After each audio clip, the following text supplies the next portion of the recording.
Salam, əziz Azərbaycan dili öyrənənlər. Mən Səməngül Əvəzli, Azərbaycan dili və ədəbiyyat müəllimiyəm. Bu gün sizlə bir neçə məqama baxacağıq, hansı ki, eyni köklü sözləri işləyərkən ən çox bizə maneə törədir. Bunu düzgün şəkildə ayırd edə bilməmək. Ondan öncə qeyd edeyim ki, əgər dərslərimiz haqqında maraqlanmaq istəsəz, sosial şəbəkələrdə 2vur2 az olaraq axtara bilərsiniz. Bundan əlavə olaraq 077 325 7077 nömrəsindən WhatsApp üzərindən əlaqə saxlaya bilərsiniz. Keçək, biz burada sifətdir, yoxsa feil?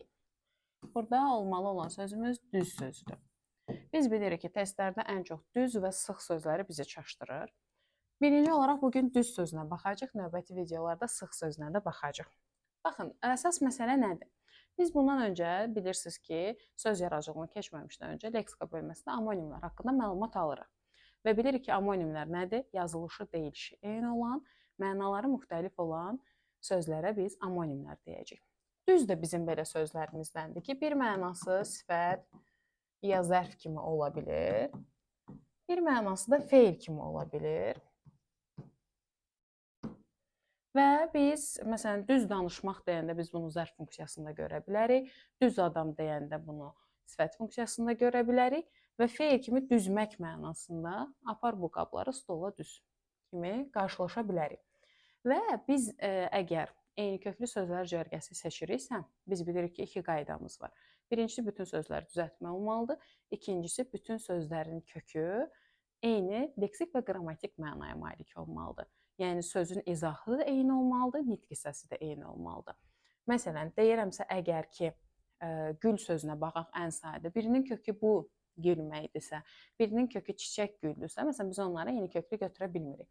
Eyni zamanda düz sözündə, indi məsələn, onu ayırt etmək daha asandır da. Gülüş deyəndə biz başa düşürük bu gülüşdür, güldan deyəndə başa düşürük o biri güldür. Amma burada biz artıq şəkilçiləri bilməliyik ki, hansı şəkilçi hansı nitq hissəsinə qoşulur. Və biz ondan müəyyən edəcəyik ki, düz orada sifətdir, yoxsa feildir. Və burada bir neçə nümunəmiz verilib. Baxın, birinci nümunədə baxırıq, düz sözünə ül şəkilçi qoşulub, hansı ki, leksik şəkilçidir və düzül sözü yaranıb. İndi biz təbii ki, əzbərləyə də bilərik, amma deyək ki, əzbərləyə bilməmişik və yaxud əzbərləmişik, unutmuşuq. Bir metod olaraq fikirləşə bilərik ki, indi bu ola bilər ya sifət, ya feil. İkisindən birini düşünürük, düzdürmü?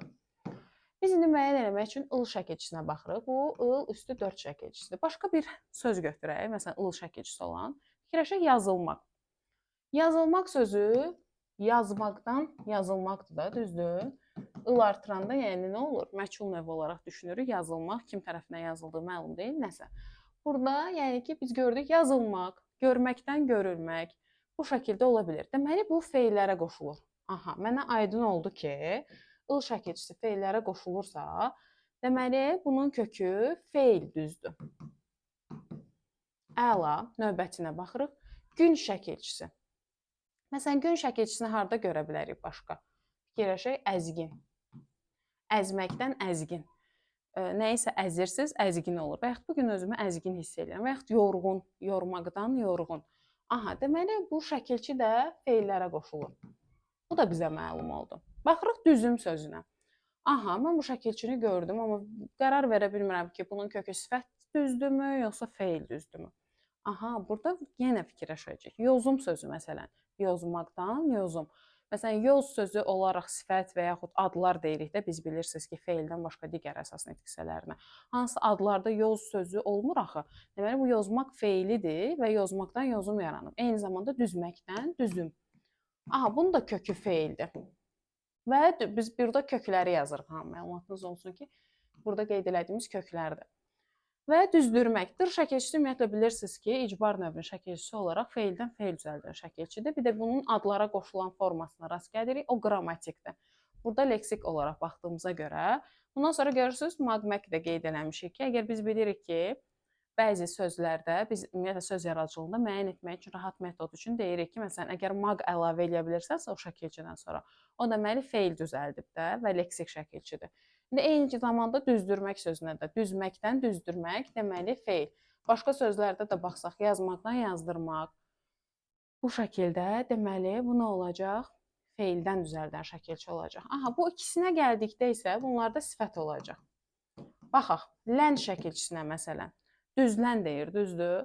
Digər başqa nümunələrdə fikirləşək məsələn, lən şəkilçini və düzəl al şəkilçisi də var. Al əl şəkilçisi və lən şəkilçisi. Al əli fikirləşək məsələn qaralmaq. Qaralmaq, qara nədir? Sifətdir. Biz bilirik ki, sifətdir, saydır, isimdir, əvəzlik, yəni feildən başqa hamısı nədir? Adlar. Deməli, bu şəkilçi adlara qoşulur. Eyni zamanda lən şəkilçisi. Məsələn, alovlan. Alov nə? Alov, alovmaq deyə bir şey yoxdur axı. Alovlan. Deməli, lan şəkilçisi nəyə qoşulur?